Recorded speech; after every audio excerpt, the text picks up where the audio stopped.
Nag-viral kamakailan sa social media sa Pilipinas ang kontrobersyal na kaso ng tinaguriang Uncle Red mula sa China at tulad ng inaasahan, ginawan ito ng memes, joke content at mga parody videos online. Ngunit habang patuloy ang pagtawa ng ilan, nananawagan ang media group na Lionheart sa mga Pilipino. Ito ay hindi nakakatawa, ito ay isang trahedya. Narito ang buong kwento sa likod ng kasong ito, isang kwentong hindi dapat pinagtatawanan, kundi pinagninilayan.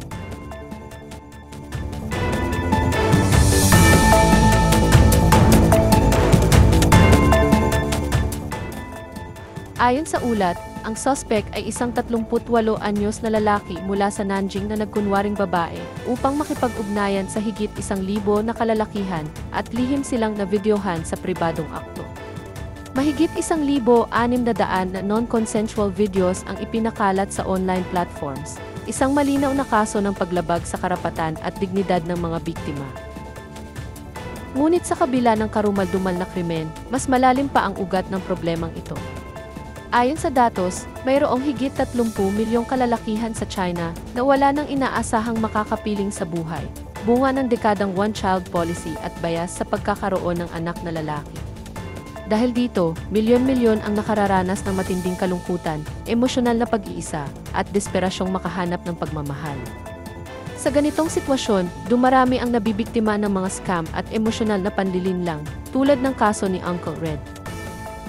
Habang ang mga kababaihan sa modern China ay mas pinipili ang edukasyon, kalayaan, at sariling karir, nananatili ang pressure sa mga kalalakihan na magbigay ng bahay, pera, at pamana, bagay na hindi kayang abutin ng marami. Ang resulta, isang mapanganib na sitwasyon kung saan nagiging biktima ang pag-ibig, at ginagawang biro ng mundo ang tunay na pagdurusa ng mga tao.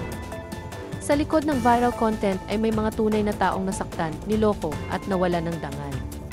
Ang kwento ni Uncle Red ay hindi para pagtawanan, ito ay isang babala at paalala. Sa panahon ng mabilisang sharing, piliin nating maging makatao. Narinig na natin ang buong kwento, sana piliin nating maging bahagi ng solusyon, hindi ng panunuya.